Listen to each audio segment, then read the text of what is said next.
Primeira aula de fisiologia cardiovascular. O coração como bomba, atividade mecânica e elétrica do coração. Nessa nossa primeira aula, teremos como objetivos fazer uma revisão da anatomia do coração, as quatro câmaras, dois átrios e dois ventrículos, as estruturas celulares que formam o coração e também dos vasos sanguíneos, artérias, veias e uma pequena descrição da microcirculação. Entender os princípios básicos da circulação sanguínea, como a circulação sistêmica e a circulação pulmonar. Entender a relação entre a estrutura celular do coração em forma de sincício e a sua função contrátil. Entender o sistema de condução formado pelo nodo sinusal ou nodo sinoatrial e pelas estruturas condutoras de potenciais elétricos e como essas estruturas são importantes na geração dos batimentos cardíacos e entender a automaticidade cardíaca, ou seja, como o coração consegue gerar os seus próprios batimentos. A figura mostra o coração localizado na cavidade torácica entre os dois pulmões, local denominado mediastino.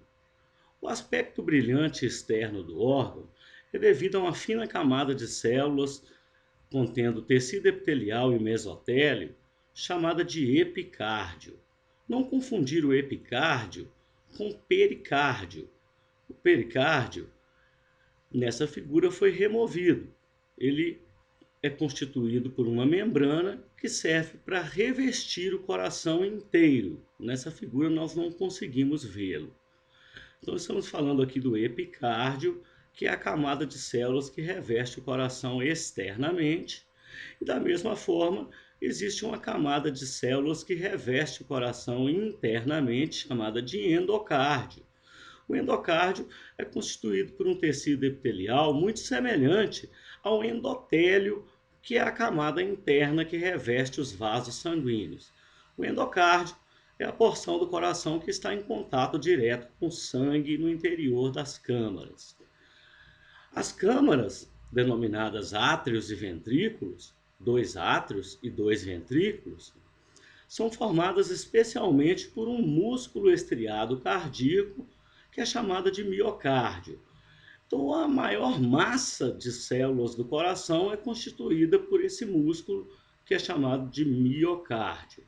Então, o coração, além do miocárdio, ele também possui um outro grupo de células que é especializado em gerar potenciais elétricos e transmitir os potenciais elétricos, potenciais de ação, ao longo do coração. Esse outro grupo de músculos, ele tem o nome de sistema de condução e nós vamos falar dele a seguir. Então nós vamos abordar na aula o miocárdio e o sistema de condução. Lembrando que o miocárdio ele representa a maior parte do coração, né, a maior massa de células do coração. Nós dizemos que é o miocárdio que forma a parede das quatro câmaras, dos dois átrios e dos dois ventrículos. O miocárdio é responsável por contrair e relaxar, formando então essa função de bomba do coração, né, exercendo essa função de bomba que o coração tem.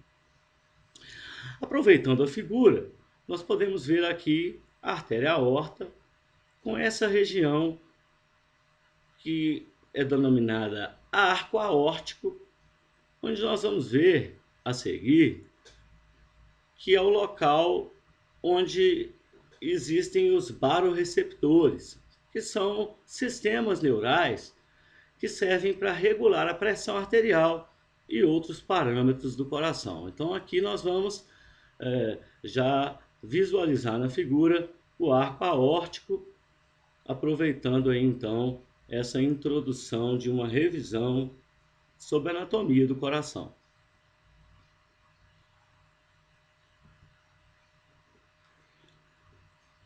Então, agora, abordando o miocárdio de uma maneira mais específica, nós podemos ter então que o miocárdio é formado pelos átrios e pelos ventrículos. Dois átrios, átrio direito e átrio esquerdo, e dois ventrículos, ventrículo direito e ventrículo esquerdo. Essa figura, extraída do livro do Guyton, na verdade é um desenho, ele tenta ilustrar para nós as fibras cardíacas que formam o miocárdio. O miocárdio ele é formado por muitas célulazinhas parecidas com essa, que são chamadas de cardiomiócitos. São as células que formam então a parede das quatro câmaras, a parede dos dois átrios e dos dois ventrículos.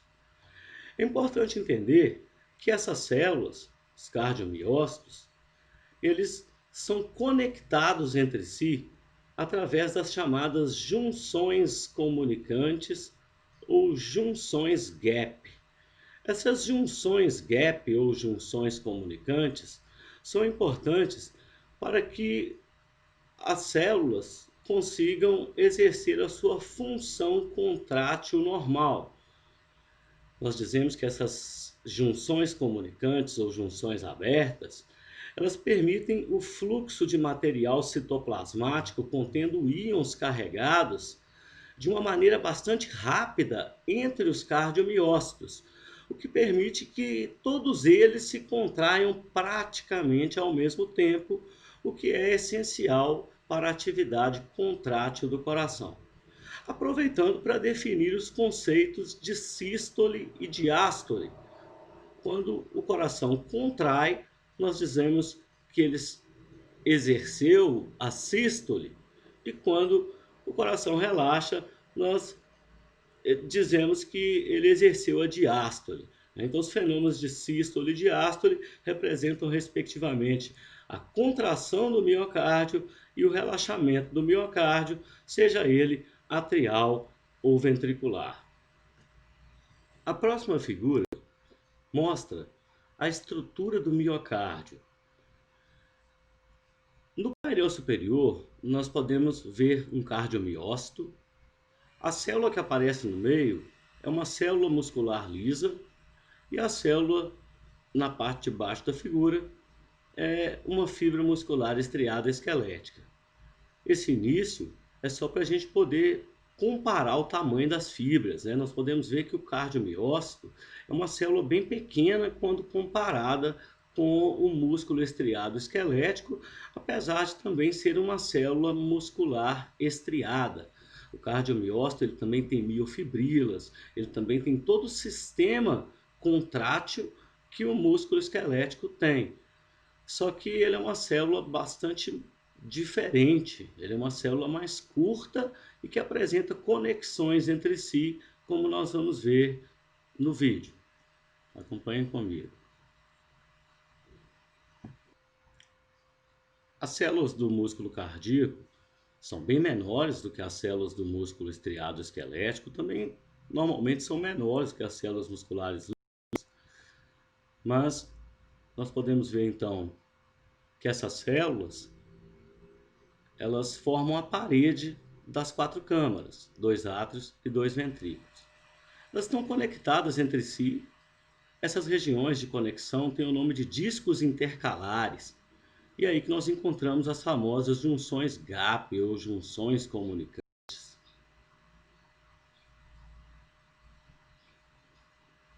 Então, nós podemos perceber que o mecanismo contrátil é semelhante ao do músculo esquelético, actina, miosina, sarcômeros. O músculo cardíaco também tem mitocôndrias, túbulos T, miofibrilas, uma estrutura bem parecida com a do músculo estriado esquelético, com algumas peculiaridades. Nós podemos dizer que o músculo cardíaco ele tem túbulos T muito grandes, mas ele tem uma quantidade de retículo endoplasmático muito pequena. E essa quantidade pequena de retículo faz com que o coração ele não seja tão eficiente em utilizar o cálcio do líquido intracelular como o músculo esquelético é. O músculo esquelético ele é muito mais dependente do cálcio intracelular. O coração não. O coração ele é mais dependente do cálcio extracelular, que entra através de canais iônicos. Então nós já vamos começar a introduzir esses canais de cálcio, que são importantes para a contração do coração. Então o coração, apesar de ter retículo e apesar de também utilizar o cálcio do retículo, ele utiliza especialmente o cálcio do líquido extracelular para exercer os seus batimentos. Bom, então após termos visualizado a estrutura do miocárdio, nós podemos relacionar melhor a sua função com a sua atividade. Essas junções gap ou junções gap são as conexões entre as células ou cardiomiócitos.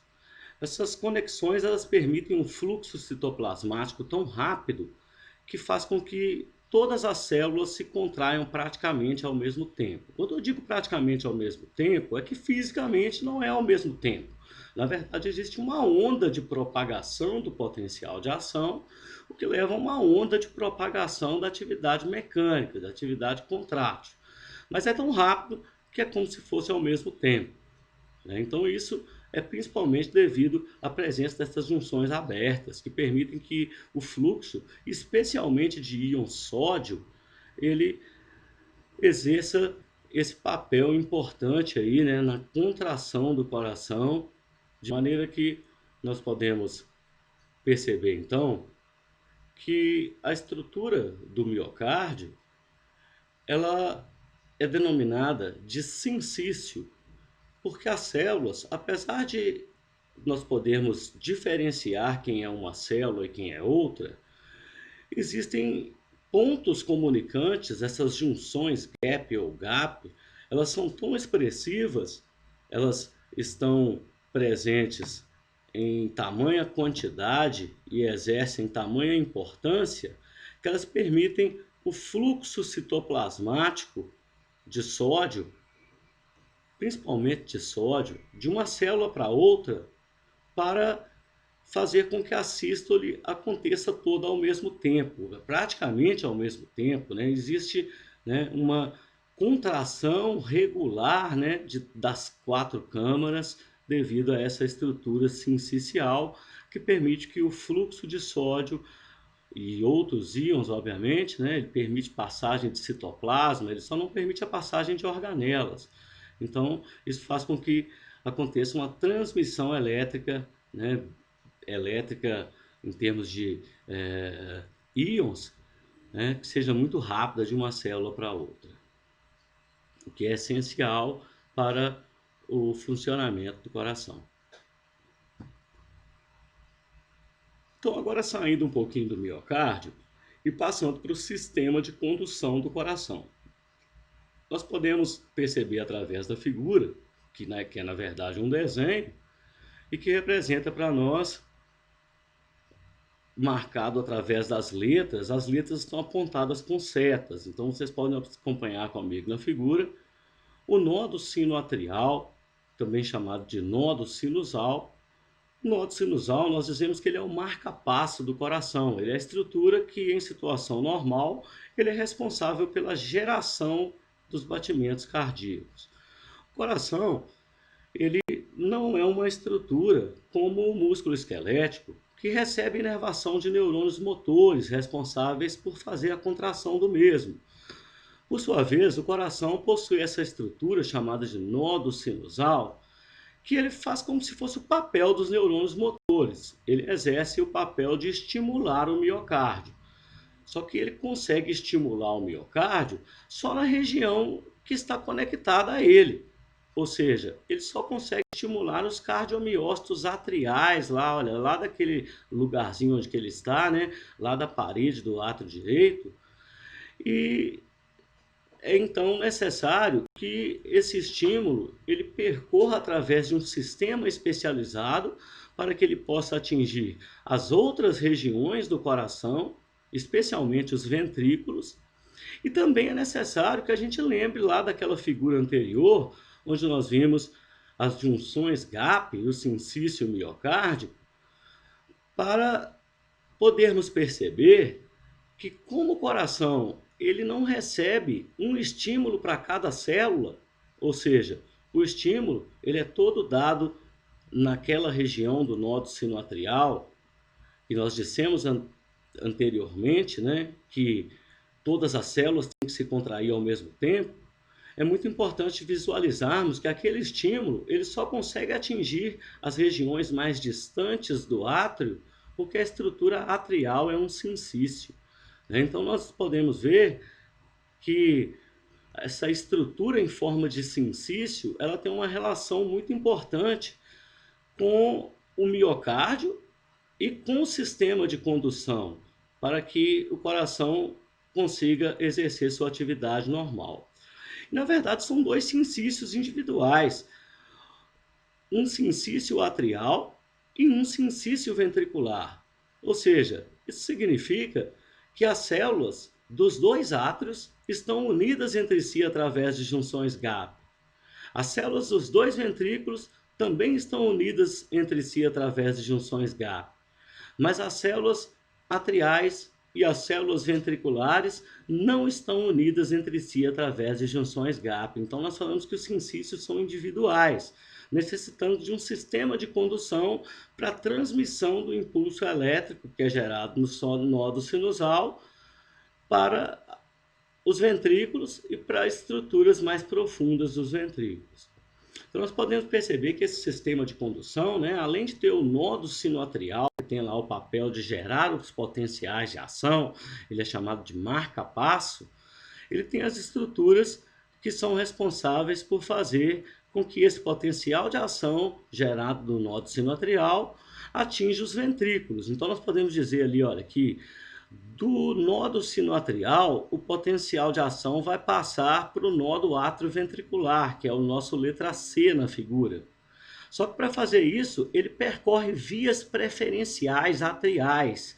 Isso pode variar de pessoa para pessoa em relação à posição anatômica, mas na minha figura elas estão representadas ali pelas linhas amarelas que eu destaquei em B, e nós estamos chamando isso de feixe atrioventricular ou vias internodais, né? São as vias preferenciais, são constituídas de fibras modificadas, né, que permitem com que o potencial atinja o nódo atrioventricular. Nódo sinusal e nódo atrioventricular são formados por botões de células, células musculares modificadas.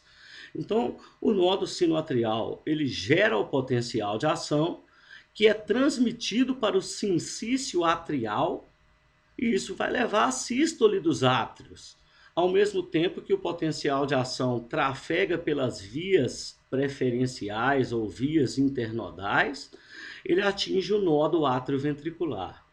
Nós vamos ver posteriormente que o nódo atrioventricular ele tem uma reduzida permeabilidade iônica. Ele demora para desenvolver o seu potencial de ação e para que o potencial de ação seja transmitido para os ventrículos. Então nós dizemos que o nódo atrioventricular ele tem um papel fisiológico importante em atrasar o potencial de ação, permitindo que os átrios contraiam antes dos ventrículos, de maneira mais eficiente do que se ele não existisse. Então, voltando, né, olha, o potencial de ação é gerado no nódo sinoatrial ou sinusal, é transmitido para a musculatura atrial, que é um sincício, de uma maneira muito rápida, isso leva à sístole atrial, ao mesmo tempo que o potencial de ação passa pelas vias internodais, atingindo o nódo atrioventricular e sofre aí um atraso que varia entre 0,1 a 0,2 milissegundos até atingir os ramos direito e esquerdo do feixe de His, que são representados na figura pela letra D. Nós podemos perceber que o feixe de His ele descende por todo o septo interventricular e ele vai se ramificando, dando origem às chamadas fibras de Purkinje, que penetram nas regiões mais profundas do ventrículo até atingir as células subendocárdicas, né? As células que estão mais próximas das regiões internas dos ventrículos. Então, na sequência, o potencial de ação é gerado pelo nódo sinusal, é transmitido para a parede atrial, que tem um formato de sincício, que então exerce a sístole, e o potencial de ação segue pelas vias internodais, passa no nó do átrio ventricular, que atrasa o potencial de ação em torno de 0,1 a 0,2 milissegundos, e daí o potencial de ação passa para o feixe de His, para as fibras de Purkinje e para os cardiomiócitos ventriculares, que também são um sincício. Eles também permitem que o fluxo de íons passe de uma célula para outra, de maneira que a sístole ventricular então acontece de maneira regular, ou seja, praticamente todos os cardiomiócitos contraem ao mesmo tempo. Então, essa figura serve para recapitular o que foi visto. O miocárdio é formado por muitas células chamadas de cardiomiócitos, que são as células estriadas cardíacas contráteis. O sistema de condução é formado por nodos e fibras musculares que não contraem, mas geram impulsos elétricos e os transmitem para o miocárdio. E aí estão listadas as partes do sistema de condução: o nodo sinoatrial, também chamado de nodo sinusal, o feixe atrioventricular ou vias preferenciais internodais, nodo atrioventricular, feixe de His e fibras de Purkinje. Bom, então nessa próxima figura nós temos como objetivo sair um pouquinho da parte de coração e estudar um pouquinho a parte de vasos sanguíneos, especialmente os vasos arteriais e venosos que levam o sangue até o coração e pelos quais o sangue deixa o coração. Então nós vamos aqui conceitos de artérias e veias. As veias levam o sangue até o coração, então o sangue chega no coração pelas veias, elas são chamadas de vasos aferentes. No lado direito, representado na minha figura pela cor azul, nós podemos perceber as duas grandes veias cavas, a veia cava inferior e a veia cava superior, pelo qual o sangue pobre em oxigênio entra no lado direito do coração. E no lado esquerdo da figura, nós podemos ver a veia pulmonar, destacada ali em vermelho, né? A parte esquerda da figura circula sangue rico em oxigênio, então ela está destacada em vermelho. A veia pulmonar proveniente lá do pulmão entra então lá no átrio esquerdo. Então o sangue atinge os dois átrios através das veias. No caso do átrio direito, pelas veias cava, superior e inferior, e no caso do átrio esquerdo, pela veia pulmonar. Então nós podemos ver ali que quando o sangue entra no coração, ele entra então nos átrios. E separando os átrios dos ventrículos, existem as válvulas atrioventriculares. É importante ressaltar que o sangue, em situações normais, do lado esquerdo e do lado direito, ele não se mistura, né? Então, do átrio direito ele vai para o ventrículo direito e do átrio esquerdo ele vai para o ventrículo esquerdo. Então, para passar do átrio para o ventrículo, ele vai ter que atravessar as valvas ou válvulas, que nós chamamos de válvulas ou valvas atrioventriculares, e elas são chamadas de mitral do lado esquerdo e tricúspide do lado direito. Então, o sangue do lado direito, né, ele entra nos átrios pela veia cava, pelas veias cava, e atravessa a válvula tricúspide e daí vai para o ventrículo direito. E do ventrículo direito, ele vai ser bombeado então para os pulmões através das artérias pulmonares. Então esse sangue pobre em oxigênio vai para os pulmões para ele poder ser oxigenado. E no caso do lado esquerdo, né, o sangue que veio dos pulmões já oxigenado, né, e que entrou lá no átrio esquerdo, ele vai atravessar a válvula mitral e vai para o ventrículo esquerdo, e do ventrículo esquerdo ele vai ser então ejetado para a artéria aorta, que é a principal artéria que leva sangue para a circulação sistêmica. Então a artéria aorta ela vai ser responsável pela distribuição do sangue rico em oxigênio proveniente do ventrículo esquerdo para toda a circulação sistêmica. Nós podemos ver agora um videozinho que vai ajudar a gente a visualizar melhor esse esquema da circulação pulmonar, da circulação sistêmica. Antes é importante dizer que separando também os ventrículos das grandes artérias, ou seja, separando o ventrículo direito das artérias pulmonares, existem as válvulas semilunares pulmonares e separando o ventrículo esquerdo da artéria aorta, existe a válvula semilunar aórtica, né? Desculpa, ou seja, né, separando o ventrículo direito da artéria pulmonar, a válvula semilunar pulmonar, e separando o ventrículo esquerdo da artéria aorta, a válvula semilunar aórtica. Então nós temos um esquema, né, onde nós vamos estudar futuramente a microcirculação. Ela também pode ser ilustrada aí nessa figura. De maneira que, se nós concentrarmos nossa visualização em artérias, nós vamos perceber que as artérias se ramificam formando vasos menores, chamados arteríolas, que formam vasos menores ainda, chamados capilares, e depois começam a se confluir, né, formando vasos maiores, chamados vênulas, e esses vasos se confluem mais ainda, formando as grandes veias que levam o sangue de volta até o coração. Então nós temos um esquema, né, que quando o sangue sai do coração, ele sai pelas artérias, as artérias se transformam em arteríolas, as arteríolas se transformam em capilares, e os capilares são vasos de trocas, né? Os capilares teciduais permitem que o sangue rico em oxigênio deixe o oxigênio nos tecidos e capte o CO2, se transformando em sangue pobre em oxigênio. E aí, então, ele entra nas vênulas, as vênulas se transformam em veias, e essas veias vão terminar formando lá as veias cava, né, que voltam com o sangue lá para o átrio direito, esse sangue pobre em oxigênio, que vai atravessar a válvula tricúspide, vai lá para o ventrículo direito, atravessando a válvula semilunar pulmonar, e vai ser distribuído via artéria pulmonar para os pulmões.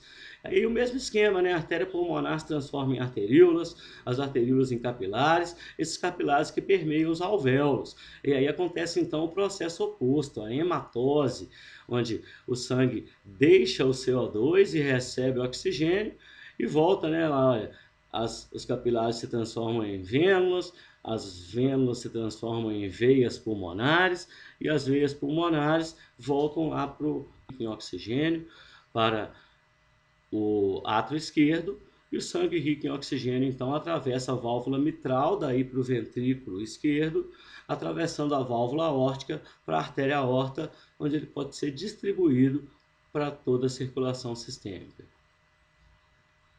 Essa parte de mecânica de contração do coração, sístole e diástole, ela será melhor abordada quando nós estudarmos ciclo cardíaco.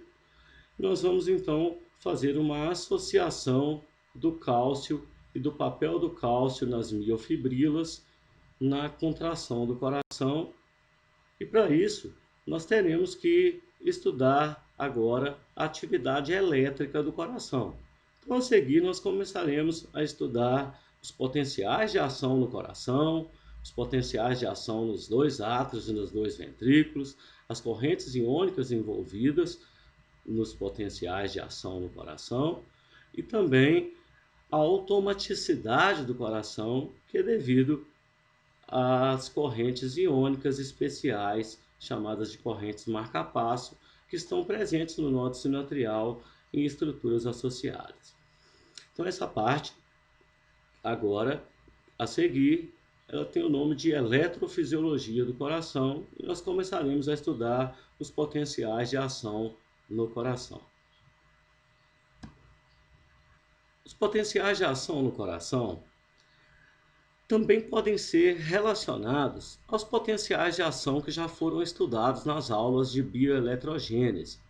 O coração, para que ele desenvolva seus potenciais de ação, especialmente o miocárdio, ele também tem que ter aqueles canais que já são velhos conhecidos nossos, os canais rápidos de sódio e potássio sensíveis à voltagem, aqueles canais que são responsáveis pela repolarização e pela despolarização das células.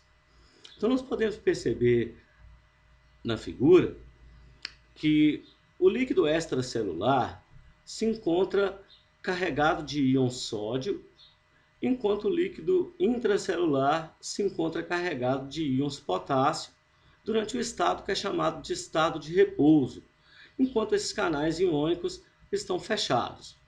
E que em tecidos normais, como o músculo, é necessário que esses canais sejam ativados para que o potencial de ação comece. Então é a mesma coisa para o coração, esses canais têm que ser ativados. Só que nós vamos perceber que o miocárdio ele recebe uma ativação diferente da ativação que o músculo esquelético recebe. O músculo esquelético, lembra? Acetilcolina na placa motora. O músculo cardíaco não. O músculo cardíaco é necessário que esses canais sejam ativados por estímulos que são provenientes do nódo sinoatrial e do sistema de condução. Então nós vamos ver que esses canais iônicos, né, eles também estão presentes no coração aí, né? Então nós temos que considerar também, né, da mesma forma que quando esses canais de sódio se abrem, acontece a entrada de sódio, quando os canais de potássio se abrem, acontece a saída de potássio da célula, né? Então nós vamos aqui só fazer uma pequena revisão sobre o potencial de ação numa célula comum, tá? Para a gente ilustrar o que nós chamamos de limiar.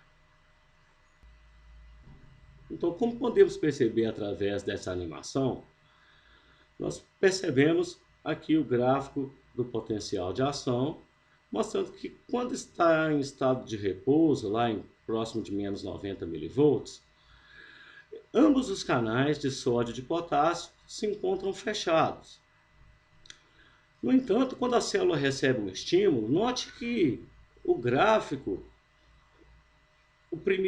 o potencial da membrana se altera até atingir um valor que é chamado de limiar, ou seja, é preciso que ele fique um pouquinho positivo para que esses canais de sódio se abram, olha lá.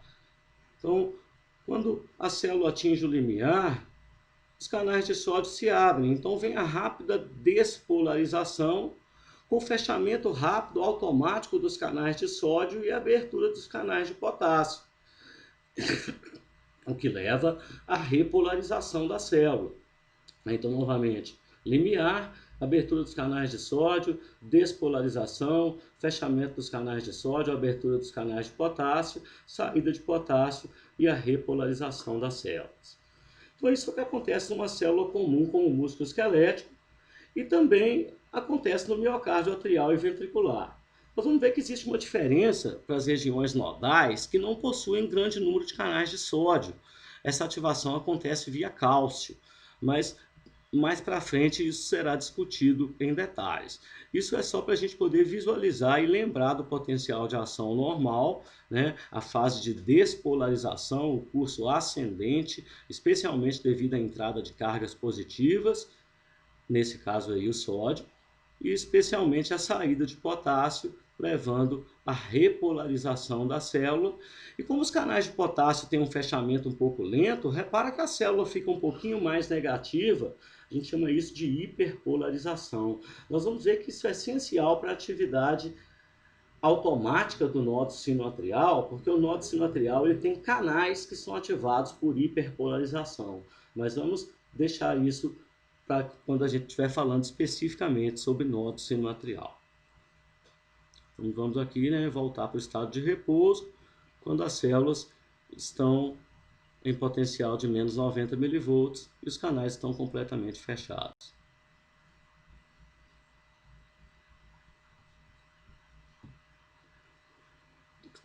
No que se refere à eletrofisiologia do coração, então, nós vamos estudar os dois tipos principais, né? Quer dizer, os dois tipos de potencial de ação, os dois tipos de potenciais de ação existentes no coração.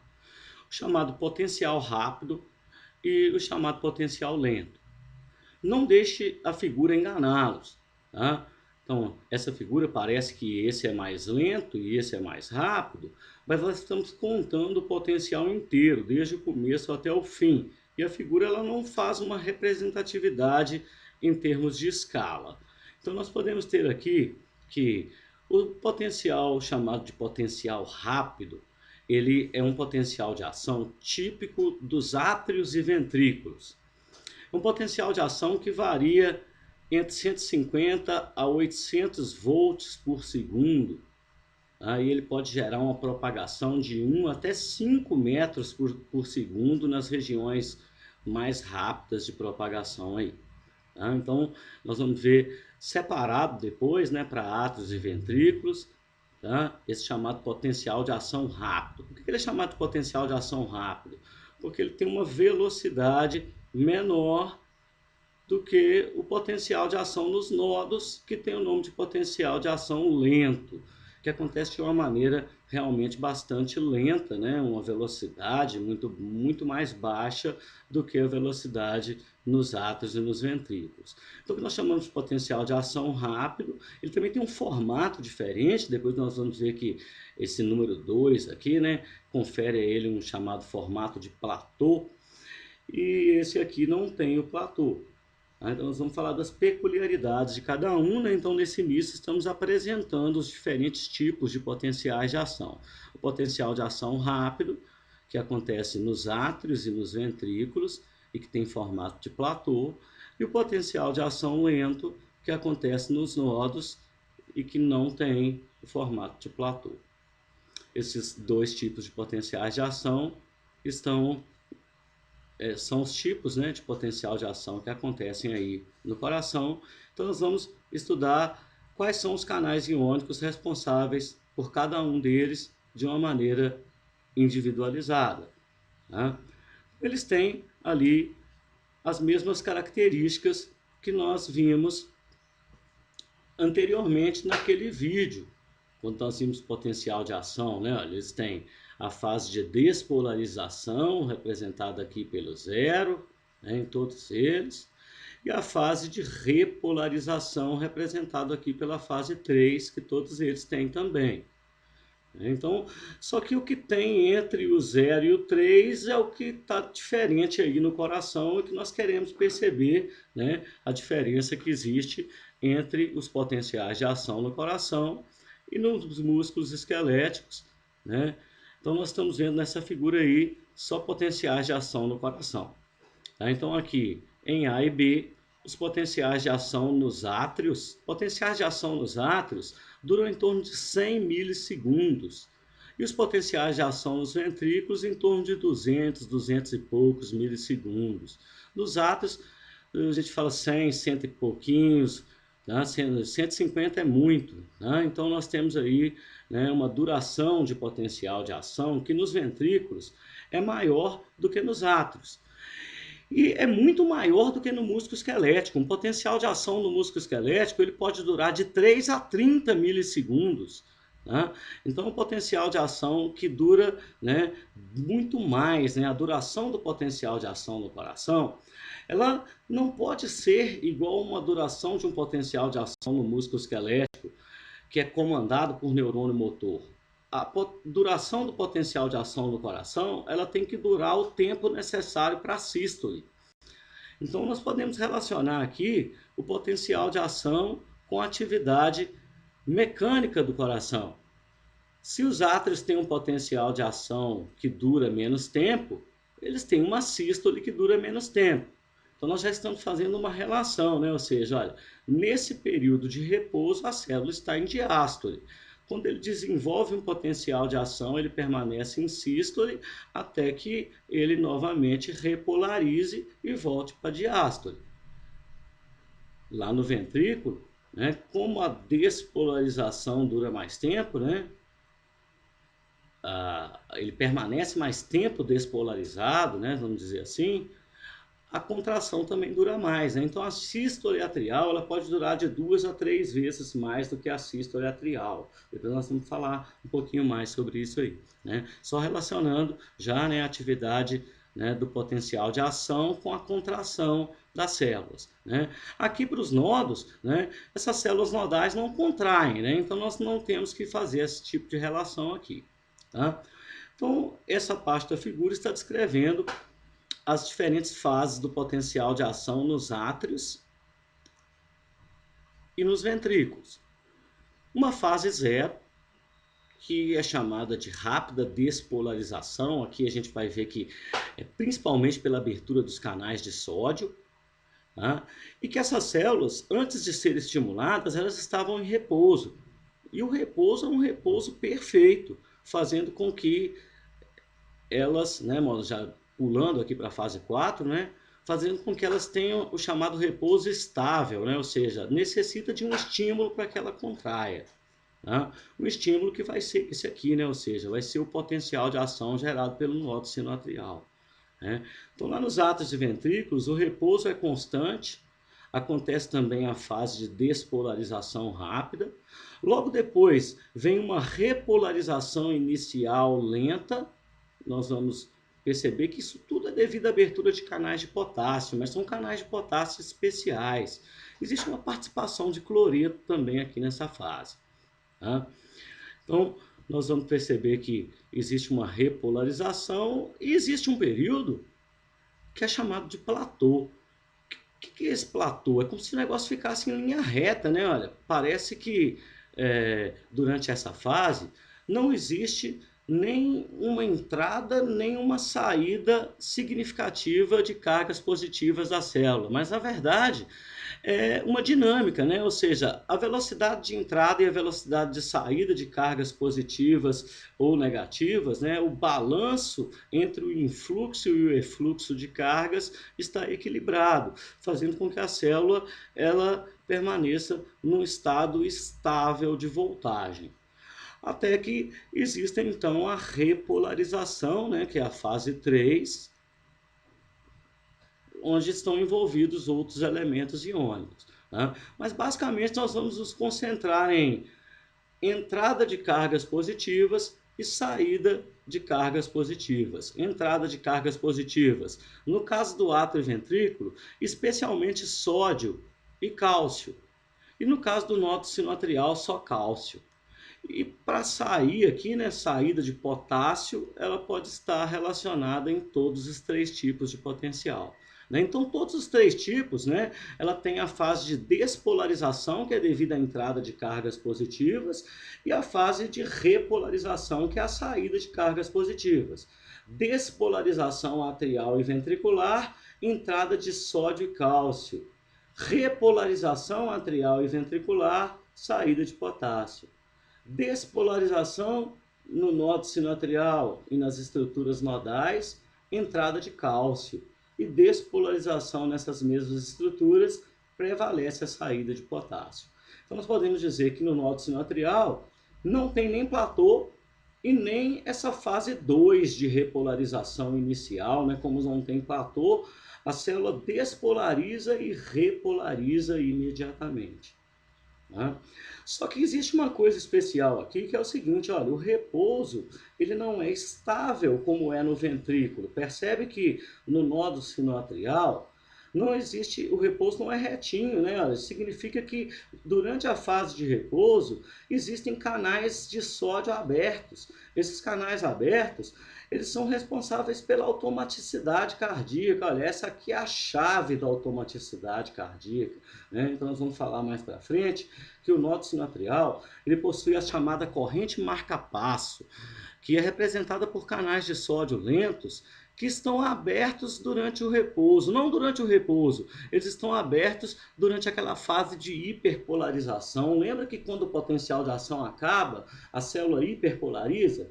Esses canais são então ativados pela hiperpolarização. E como eles são lentos, eles permitem a entrada de sódio de uma maneira bem lenta. Né? Então isso já está contando, né, para o potencial de ação. É por isso que ele é chamado de potencial de ação lento, porque toda a fase 4, né, ela está incluída no potencial de ação e não no potencial de repouso. Né? Porque a fase 4 inteira, né, ela já tem uma participação aí dessa corrente marca-passo, então nós já incluímos isso aqui no potencial de ação. Né? Então essa fase, né, ele não tem um repouso perfeito, né? Ele tem ali, olha, uma despolarização espontânea. Né? Nós já podemos adiantar, né? Quando as células retornam ao repouso, elas hiperpolarizam e isso ativa canais iônicos especiais que só existem lá no nódulo sinoatrial e em outras estruturas nodais. Canais de sódio são chamados de canais marca-passo e eles são representados pela sigla IF. Esse F quer dizer fane, mas não tem uma tradução muito ao pé da letra para o português, nós chamamos isso de corrente marca-passo. Tá? Então, o que interessa é entender essa corrente marca-passo, né, e como que isso faz parte dessa atividade do nodo sinoatrial. Só que isso nós vamos visualizar mais para frente com maiores detalhes. Tá? Então, nós temos essa próxima figura que nos remete a uma pergunta, né? Ou seja, por que que no coração existe tamanha variabilidade de potenciais de ação, né? Por que que lá no átrio o potencial de ação é em forma de platô, só que ele dura menos que no ventrículo. Lá no ventrículo ele também é em forma de platô, só que ele dura mais, né? Lá no nódo sinoatrial ele não tem platô, ele dura mais do que os dois anteriores, né? Ele tem uma duração muito maior, ele é chamado de potencial de ação lento. Por que dessa grande variabilidade, né?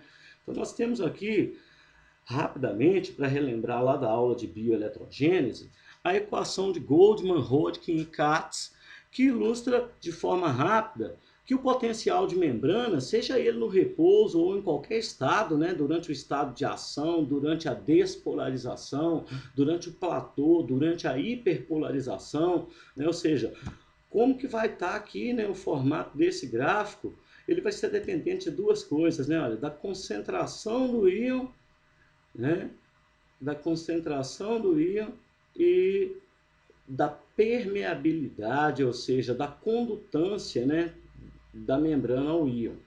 E o que vai alterar é exatamente isso, né? No repouso, alguns canais estão abertos e outros estão fechados, então a condução, a condutância é diferente, né? Durante o potencial de ação, outros canais estão abertos e outros canais estão fechados, então a condutância aos diferentes íons altera.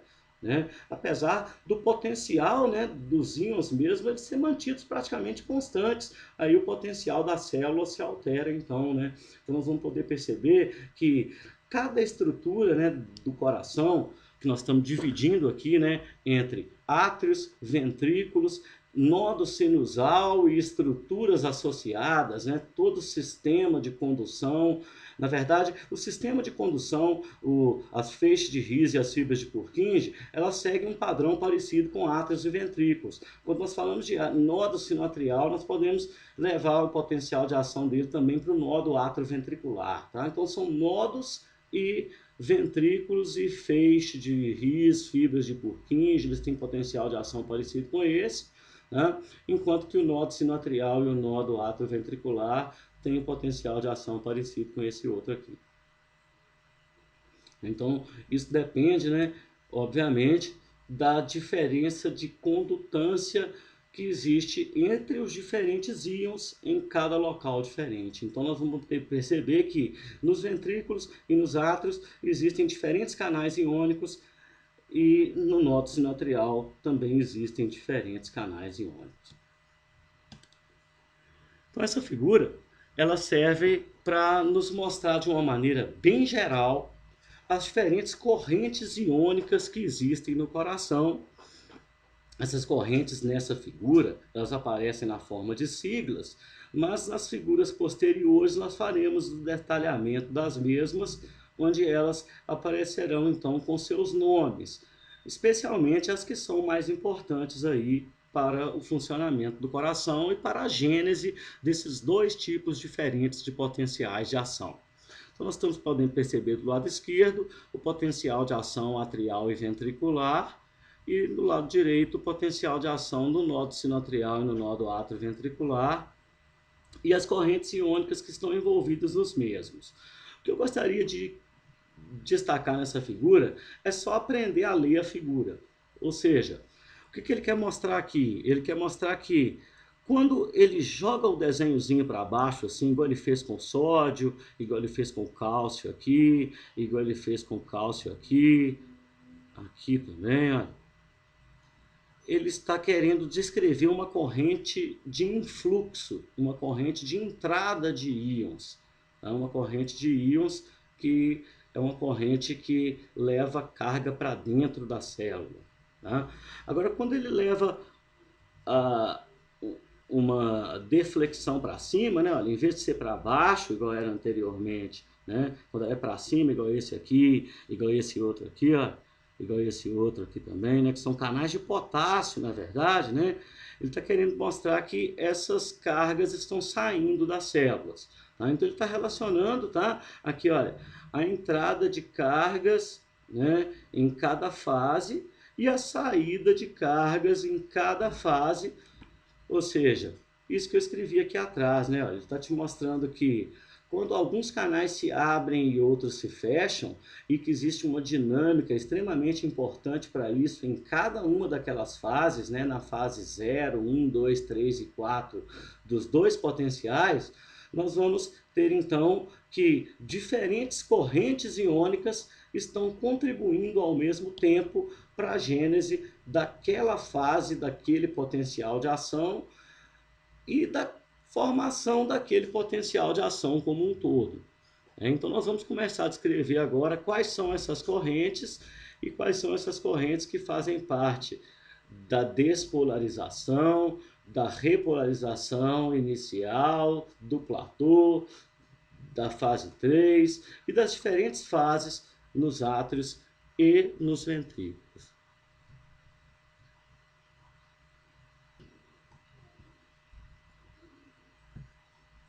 Bom, então nessa figura eu dividi aquela figura anterior ao meio. Nós estamos vendo só o potencial de ação rápido, que é o potencial de ação que acontece nos átrios e ventrículos. Então, nesse caso, né, nós vamos poder perceber que esse potencial ele tem um repouso constante. Né? Olha, aqui eu destaquei aqui embaixo, a fase de repouso é estável, necessitando de um estímulo. Qual estímulo é esse? Né? Quando a gente pensar lá nos cardiomiócitos atriais que estão em contato com o nódo sinoatrial, né? É a própria despolarização do nódo sinoatrial, né? Que gera um impulso elétrico que estimula os cardiomiócitos atriais. Esse impulso elétrico passa por todo o sistema de condução, atingindo as fibras de Purkinje, que vão então excitar os cardiomiócitos ventriculares. Então, os cardiomiócitos atriais e ventriculares, eles têm que ser excitados, né? No caso dos cardiomiócitos atriais, diretamente pelo nódo sinoatrial, e nos casos dos cardiomiócitos ventriculares, pelos ramos das fibras de Purkinje, né? Que fazem parte do sistema de His-Purkinje. Nós podemos perceber que quando essas células são excitadas, acontece então a abertura dos canais de sódio, né? Então elas são excitadas de maneira elétrica, isso causa um distúrbio na membrana que permite a entrada de sódio e de cargas positivas até que o limiar seja atingido. E quando atinge o limiar, então, nós temos, olha, que os canais de sódio rápidos se abrem. Aqueles canais de sódio que nós vimos naquela animação, naquele potencial de ação, né, que estão presentes em todos os tecidos, eles estão sendo representados aqui, ó. No livro da Margarida de Melo Aires, que eu utilizei para preparar essa aula, eles são representados por siglas, e eu mantive essas siglas, para a gente poder ficar aqui de uma maneira didática e poder conversar em relação a isso. Né? Essas siglas, normalmente, elas existem da mesma forma em artigos que são pioneiros aí nessa área de eletrofisiologia do miocárdio. Tá? Então, esse I, né, geralmente, ele quer dizer corrente, tá? É a palavra, né, a letra inicial da palavra corrente em inglês, né? Então, ele representa corrente de sódio, né, representada pelos canais rápidos de sódio. Então, é isso que ele está marcando aqui, ó, né? A principal corrente responsável pela entrada, né, de sódio na célula. Tá? Só que nós podemos perceber que logo no início, né, quando o sódio entra de maneira rápida, são ativados também outros canais importantes. Olha, os canais de cálcio. E é aí que nós vamos falar deles pela primeira vez, né? Olha, os canais de cálcio são estruturas presentes na membrana da célula do coração e que são importantes para a entrada de cálcio.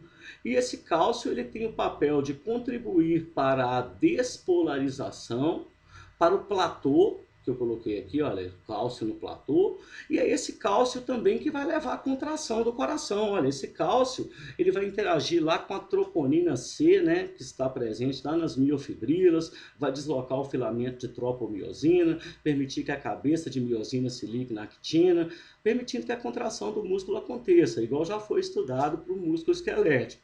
Né? E esses canais de cálcio, então, são importantes para a estrutura do coração. O coração, ele tem dois tipos de canais de cálcio. O canal de cálcio mais importante e mais abundante tem o nome de canal de cálcio tipo L. O canal de cálcio tipo L, nós dizemos que é por ele que entra o cálcio que vai levar à contração do coração. Então, logo nesse início, quando acontece, né, a abertura dos canais de sódio e essa chuva de sódio para dentro da célula que leva a essa despolarização rápida, isso não tem participação só do sódio, também tem participação do cálcio. Né? O cálcio, né, ele, ao mesmo tempo, né, que o canal de sódio se abre, um pouquinho depois, né, da abertura dos canais de sódio, é por isso que a gente fala que o processo começa com sódio, vem a abertura dos canais de sódio de cálcio, né, tipo T, e dos canais de cálcio tipo L. Os canais de cálcio tipo L permanecem abertos durante muito tempo, olha. E os canais de cálcio tipo T, é por isso que eles têm esse nome de transitórios, né? Eles fecham rapidamente. Né? Então, os canais de cálcio tipo T, eles permitem a entrada só de um pouquinho de cálcio no início da sístole, e a maior parte do cálcio, então, entra pelos canais de cálcio tipo L. Né? Então, nessa fase zero, né, além do sódio que eu destaquei aqui, que é o principal, né, que ele começa com o processo todo, né, depois do estímulo, os canais de sódio se abrem. Com a abertura do canal de sódio, vem a despolarização, que ativa os canais de cálcio, que também são ativados por voltagem. Ativa os canais de cálcio tipo T, os canais de cálcio tipo L, e já começam a dar origem às próximas fases do potencial de ação. Olha, na fase 1 do potencial de ação, os canais de cálcio estão todos abertos. E os canais de sódio, lembra que eles se fecham rapidamente? Olha, os canais de sódio já se fecharam. Os canais de cálcio tipo T estão fechando. Os canais de cálcio tipo L estão com a permeabilidade a todo vapor. Olha, né? E os canais de potássio, lembra que quando o potencial de ação despolariza e o canal de sódio fecha, o canal de potássio abre de uma maneira muito rápida, né? Então o canal de potássio já começa a abrir aqui, olha, né? A fase 1, né? Ela já vem lá com a abertura de canais de potássio. Mas os canais de potássio que se abrem primeiro são canais de potássio especiais, eles não são aqueles chamados canais de potássio que nós vimos anteriormente, né? Eles são chamados de canais retificadores de potássio. São canais, um tem o nome de ITO1, né, que é chamado de corrente retificadora, corrente transiente de efluxo. Né? Então, quando a fase 1 começa, né, existe um canal de potássio que logo no início da despolarização ele é ativado. Só que ele é ativado bem de maneira bem transitória. Ele é ativado, permite a saída de um pouquinho de potássio e depois para. Né? Então, essa corrente de potássio, né, ela é uma das principais responsáveis por essa quedinha rápida que acontece aqui. Ó, né? É chamado de canal de potássio transiente de efluxo. E existe uma outra corrente transiente de efluxo. Por que transiente? Né? Transitória, ele abre e fecha rápido, né? Esse aqui não tão rápido assim, né? E esse é representado por canais de cloreto, né? O coração também tem canais de cloreto, lembrando que o cloreto é negativo, mas ele está mais concentrado fora da célula. Então, com a abertura dos canais de potássio, o potássio sai levando carga positiva para fora, e com a abertura dos canais de cloreto, repara que o cloreto, né, ele, né, é uma corrente despolarizante, né? Repolarizante, né? Porque ele, apesar de entrar na célula, né, ele está carregando para dentro carga negativa. Né? Então, é a saída de potássio e a entrada de cloreto, né, que levam a essa quedinha. Né? Mas lembrando que aqui, né, os canais rápidos de sódio já se fecharam e que os canais de cálcio estão trabalhando aí a todo vapor. Né? Então, apesar dessa corrente de potássio e de cloreto acontecer e parar rápido, né? Ela começa e acaba rápido, né? Nós temos origem ao platô, né? Ou seja, enquanto prevalece a entrada de cálcio, né, através dos canais L, existe também um outro transportador nessa fase que tem uma alta importância, que é o chamado trocador sódio-cálcio. Ele transporta cálcio para dentro e sódio para fora. Né? Então ele também é muito importante, né, na entrada de cálcio nessa fase aí. Né? Então nós temos, né, principalmente a atividade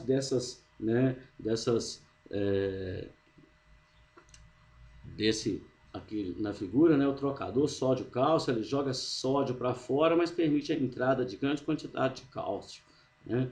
Então lá no platô, nós temos que o cálcio está entrando na célula, né? Devido aos canais de cálcio tipo L, os canais de cálcio tipo T já são fechados, e o trocador sódio-cálcio.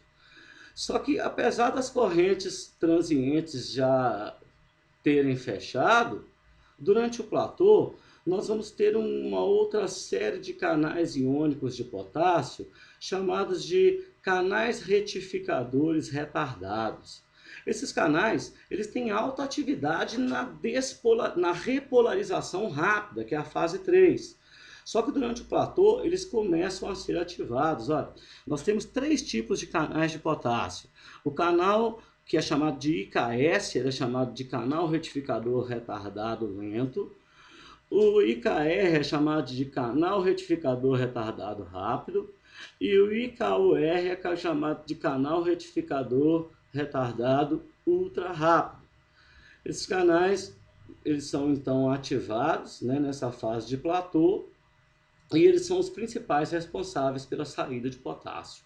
Então nós temos que durante o platô existe um equilíbrio, né, entre a saída de potássio, que leva para fora cargas positivas, através desses canais retificadores retardados, e a entrada de cálcio através dos canais tipo L do trocador sódio-cálcio, né, que leva para dentro cargas positivas. Então existe um equilíbrio entre a entrada e a saída de cargas positivas.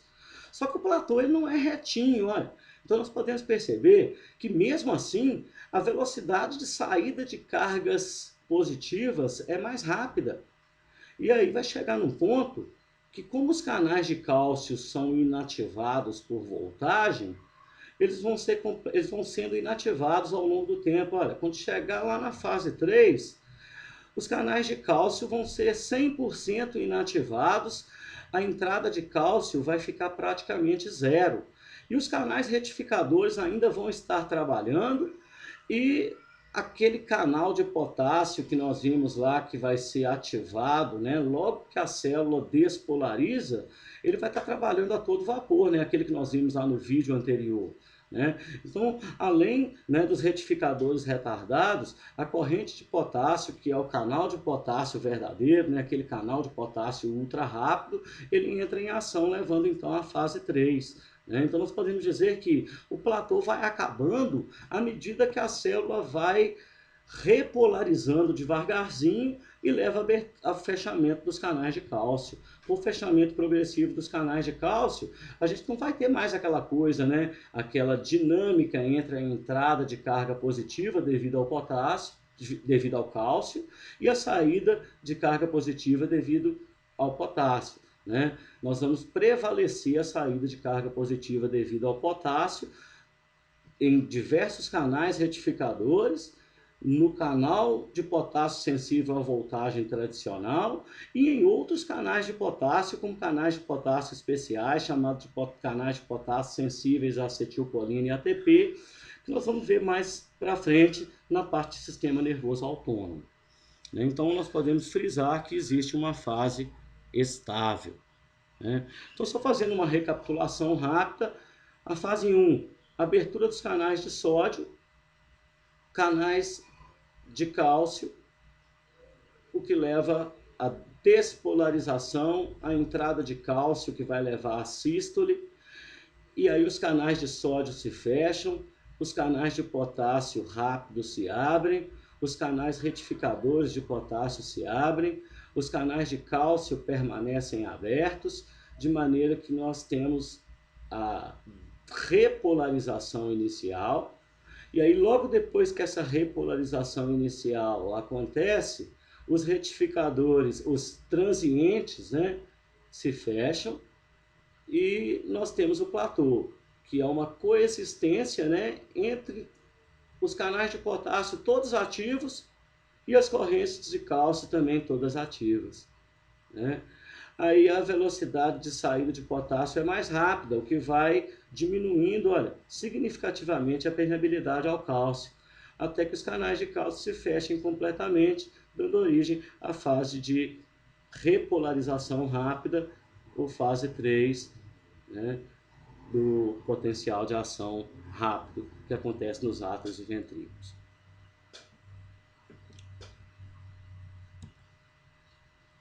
Visualizando agora o potencial de ação lento, potencial de ação que acontece nos nodos.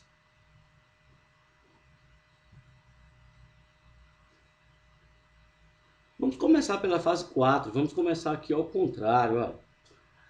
A fase 4, como já foi dito anteriormente, isso vai ser detalhado posteriormente ainda, posteriormente a essa figura. A fase 4, ela não tem um repouso estável. Na verdade, é exatamente o contrário, né? Uma fase de repouso instável, devido à presença de canais iônicos especiais. Esses canais iônicos especiais são chamados de canais marca-passo ou canais lentos de sódio. Eles são ativados por hiperpolarização.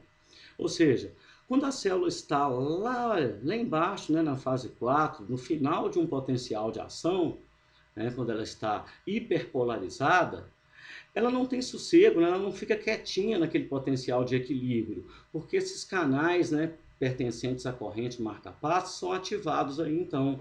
Então eles permitem a entrada lenta de sódio, né? Então está mostrando esses canais aqui nessa figura, né, representando para a gente aqui a corrente marca-passo, na fase 4, né, tanto aqui quanto aqui, né, a entrada de sódio de uma maneira lenta e a entrada de sódio de uma maneira lenta.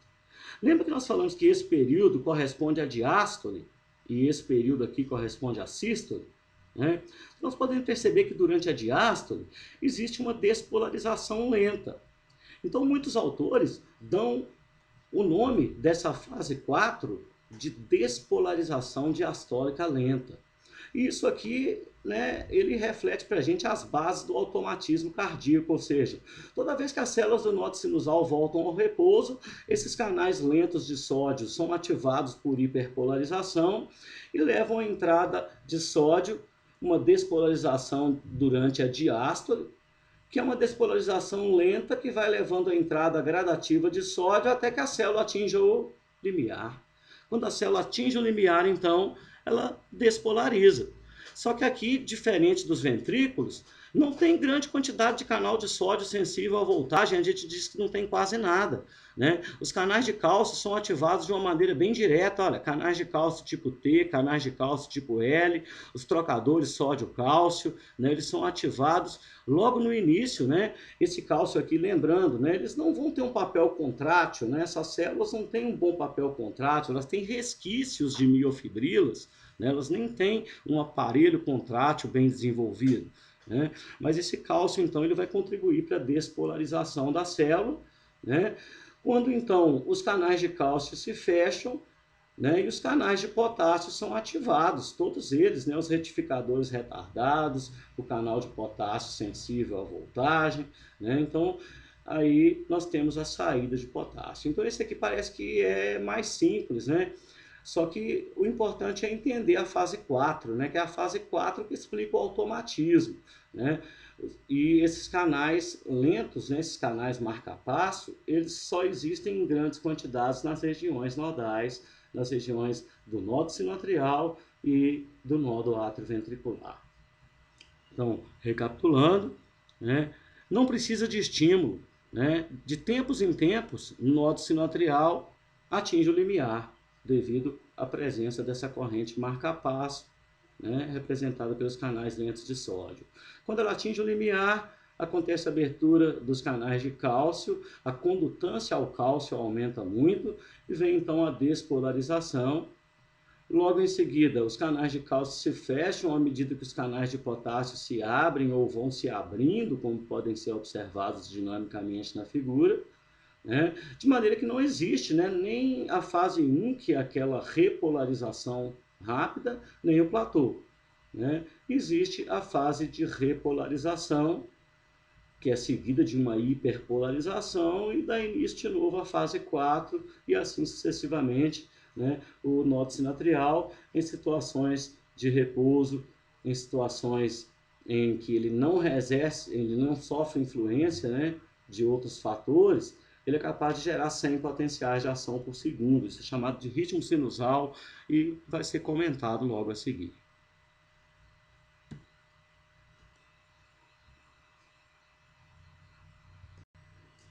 Bom, então essa parte que envolve a ritmicidade automática, ela ilustra para a gente, né, o papel do nódo sinusal nessa função do coração, né? Em gerar os batimentos do coração, ou seja, o nódo sinusal é o que vai gerar o batimento das câmaras atriais, né? Nós já vimos que ele transmite isso através de todo um sistema de condução para o coração. Mas nós vamos centralizar nessa fase 4 do potencial de ação, onde nós temos aí a presença da corrente marca-passo. Como já foi dito anteriormente, a célula não tem descanso. Quando ela volta para o repouso, canais lentos de sódio são ativados, então acontece a despolarização diastólica lenta até que a célula atinja o limiar. O nódo sinatrial ele é capaz de fazer isso 100 vezes se ele não sofresse influência de nenhum outro fator, nem endócrino e nem neural. Mas nós vamos ver que a frequência de batimentos cardíaca normal dos seres humanos, ela não é 100 batimentos por minuto, ela está um pouco abaixo disso, em torno de 70 batimentos, 72 batimentos por minuto, devido às modulações que o nódo sinatrial sofre desses fatores endócrinos neurais, que serão estudados na aula de regulação da atividade do coração. É importante destacar que essa corrente marca-passo, ela não existe só no nódo sinatrial, ela também está presente no nódo atrioventricular. Nós temos a figura, tanto a de cima quanto a de baixo, ela serve para mostrar que a linha A linha preta, ela representa o nódo sinatrial e a linha B representa o nódo atrioventricular. Então ela está representando para a gente aqui que todas as duas são providas de automatismo. Olha, essa corrente marca-passo, né, ela existe nos dois lugares. Só que a inclinação dessa reta, ela é muito maior para o nódo sinatrial. Olha, o nódo sinatrial atinge o limiar primeiro do que o nódo atrioventricular, muito antes, né? Então ele não deixa o nódo atrioventricular exercer esse papel de marca-passo, né? Mas se o nódo sinoatrial, né, estiver falhas, né, se ele não estiver funcionando normalmente, é possível que o nódo atrioventricular ele exerça o papel de marca-passo. A gente chama isso de marca-passo ectópico, né? Então, o nódo sinoatrial, né, ele tem o maior número de canais iônicos, né, o maior número de canais lentos de sódio, o que confere a ele uma despolarização diastólica lenta mais rápida do que a que acontece no nódo atrioventricular. Então, por isso, o nódo sinatrial ele é chamado de marca-passo, né, porque é ele que despolariza primeiro, né, apesar de existirem outras estruturas, como o nódo atrioventricular, que também tem essa função de automatismo. Então, essa figura, né, ela serve para ilustrar essas várias coisas ao mesmo tempo, né? Olha, ela mostra os potenciais de ação nos nodos, eles são potenciais de ação bem diferentes, né, dos potenciais de ação nos átrios e ventrículos, né? Os potenciais de ação nos átrios e ventrículos têm platô, né? E os potenciais de ação nos nodos não têm platô. Enquanto que o potencial de ação nos nodos não é automático, né? Ele tem o repouso instável devido à presença de corrente marca-passo e que essa fase é mais inclinada no nó sinoatrial, ele atinge o limiar primeiro do que o nó do átrio ventricular. Olha. O platô no átrio é menor do que o platô no ventrículo, né? A sístole atrial dura menos que a sístole ventricular. Essa figura também mostra coisas importantes, né? Os átrios são câmaras bem menores do que os ventrículos. Eles abrigam uma menor quantidade de sangue do que os ventrículos. E a parede atrial também é bem menos desenvolvida, né? A parede ventricular é muito mais desenvolvida, né? Então, nós podemos até notar, né, a necessidade do ventrículo possuir esse sistema de Rhys e Purkinje para levar o potencial para as regiões mais profundas, né, devido a essa grande espessura da parede ventricular aí, em relação à espessura da parede atrial.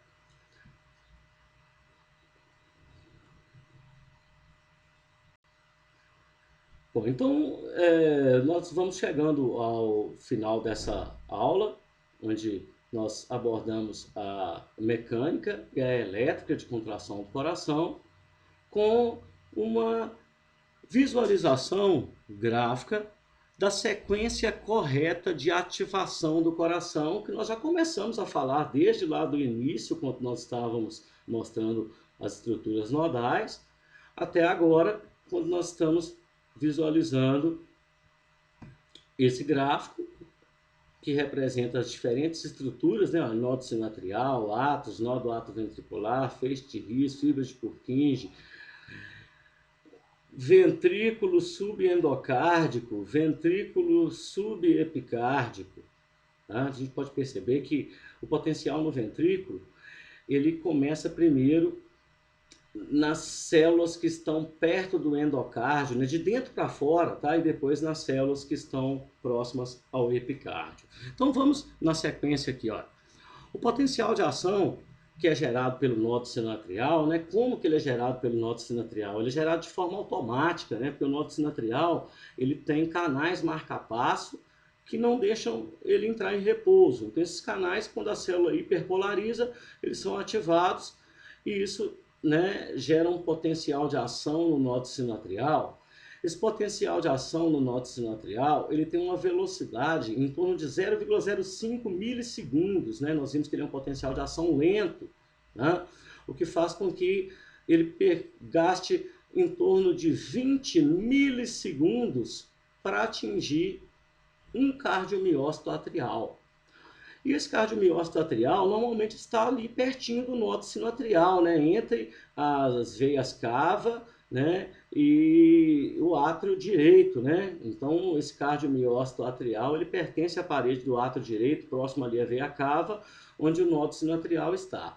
Então, devido a essa estrutura em sincício, né, que nós já vimos que os átrios possuem, mas não só isso, também devido à parede dos átrios serem finas, olha, isso facilita a transmissão atrial sem precisar de um sistema de Rhys Purkinje, né? Então, os átrios, né, vão acontecer ali, olha, uma onda de propagação, né, desde o ponto que recebeu o estímulo no átrio direito até o átrio esquerdo, e essa onda de propagação, ela tem uma velocidade, né, que é até bastante rápida em relação, olha, ao que acontece lá no nódo, né? Por quê? Porque tem as junções GAP, né? Ela é uma corrente de sódio, e o sódio é o principal íon do líquido intracelular, né? E os átomos são paredes finas, né? Então, vai uma onda de propagação 0,8 metros por segundo, né? Gastando de 80 a 90 milissegundos para percorrer toda a parede atrial, né? E gastando menos do que isso, olha, né? Ou seja, antes de atingir toda a parede atrial, o potencial de ação já percorreu pelas vias internodais, pelas vias internodais, né? E atinge o nó do átrio ventricular. Ó. Ele atinge o nó do átrio ventricular 50 milissegundos depois de atingir a primeira região lá no átrio, né? E só vai terminar de despolarizar o átrio 90 milissegundos depois, né? Então é necessário o nó do átrio ventricular para atrasar o potencial de ação, né? a propagação, né, do potencial de ação no nódulo atrioventricular, devido à baixa presença de correntes iônicas despolarizantes, como sódio e cálcio, é de 60 metros por segundo, né? Bem mais lento do que aqui, né? Então ele demora um pouco para transmitir o potencial de ação, o que compensa esse tempo, né? O potencial de ação atinge, né, todo o átrio em 90 milissegundos, mas ele atinge o nódulo atrioventricular antes, né? E aí o nódulo atrioventricular atrasa então um pouquinho esse potencial de ação devido à sua baixa velocidade, e daí então 60 milissegundos depois, né, é que ele passa para os ventrículos, né? Então, né, é em torno de 0,1, né, milissegundo, né, nós temos aí 60 milissegundos, né, 60 até 120 milissegundos, né, pode acontecer, de 0,1 até 0,2, né, milissegundos, para que aconteça a transmissão do potencial do nódulo atrioventricular para os ramos esquerdo e direito do feixe de His, né? Do feixe de His para fibras de Purkinje, a transmissão é muitíssimo rápida, é a mais rápida que existe, olha, né? Ela pode atingir 5 metros por segundo. Em mais outros 60 milissegundos, o potencial de ação atinge todo o sistema de His Purkinje. E as fibras de Purkinje, como nós podemos ilustrar aqui, olha, elas atingem as células dos ventrículos que estão em contato com o endocárdio, as células chamadas de subendocárdicas. E daí, então, o potencial se propaga para as outras, né? Ele se abre, né? Ele se propaga do fundo do coração para a região mais externa, ou seja, do endocárdio, né? Das células subendocárdicas para as células subepicárdicas, né? Devido a essa anatomia do sistema de His-Purkinje, né? O potencial, então, aqui, né, atinge as diferentes regiões dos ventrículos, aproveitando ali aquele sincício ventricular, né? Ele demora mais 80 milissegundos, né, porque a propagação no próprio miocárdio é menor do que na fibra de Purkinje, né? Enquanto na fibra de Purkinje ela é 5 metros por segundo, fazendo com que ele atinja o ventrículo rapidamente, no ventrículo é um pouquinho menor, fazendo com que a propagação atinja dos dois ventrículos, né, a despolarização dos dois ventrículos, ela aconteça ao todo, né, demora em torno de 80 milissegundos para que os dois ventrículos se despolarizem. A sequência, então, né, de repolarização, ela é exatamente oposta, e a figura mostra isso também, olha, mostra que a repolarização atrial é normal, ou seja, como as células lá do início do átrio direito despolarizaram primeiro, elas vão repolarizar primeiro. Como as células lá do início, lá do final, né, do átrio despolarizaram depois, elas vão repolarizar depois. Só que no ventrículo é o contrário, olha, a repolarização ventricular, né, apesar das células subendocárdicas despolarizarem primeiro, elas não repolarizam primeiro, né? Porque as células subepicárdicas, elas têm o maior número de canais de potássio, então a repolarização delas é bem mais rápida, né? Então, a despolarização nos ventrículos, ela vai do sentido endo-epi, só que a repolarização no ventrículo, ela vai de maneira oposta, ela vai do sentido epi-endocárdica. Então, com esse final agora, nós podemos concluir essa aula de eletrofisiologia do miocárdio, dizendo que existem outras correntes iônicas no coração, existem outros tipos de canais iônicos no coração, e que eles merecem ser revisados e melhor estudados, e que além dessa referência da Margarida de Mello Aires, que é uma referência importante, existem outras referências que são citadas ao longo da aula e outros artigos que podem ser pesquisados nas próprias referências da Margarida de Mello Aires, que são importantes para o estudo da fisiologia cardiovascular. É importante ressaltar que eu utilizei especialmente o livro do Guyton para preparar a parte inicial da aula. No livro que eu usei, que é a 13ª edição, são capítulos 9 e 10. O título do capítulo, na verdade, é O Coração como Bomba, a mecânica de contração do coração. E a parte elétrica, eu pulei para o livro da Margarida, que ele está bem mais completo, ele está bem mais legal. Então, na parte de eletrofisiologia, eu passei para o livro da Margarida. Mas, às vezes, eu misturei as figuras e isso está referenciado aí nos slides. Né? Então, são essas duas indicações do livro-texto, né? E elas bastam para essa aula. Na verdade, a gente poderia pegar um só. Em relação ao livro da Margarida de Melo Aires, a matéria está toda nos capítulos 27, 28 e 29. A parte elétrica mesmo está só no 28 e 29. Né? Mas quem quiser ler tudo no Margarida, pode pegar o 27, 28 e 29.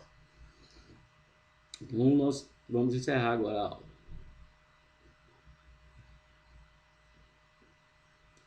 Muito obrigado. Esse é o grupo de atuação docente em fisiologia.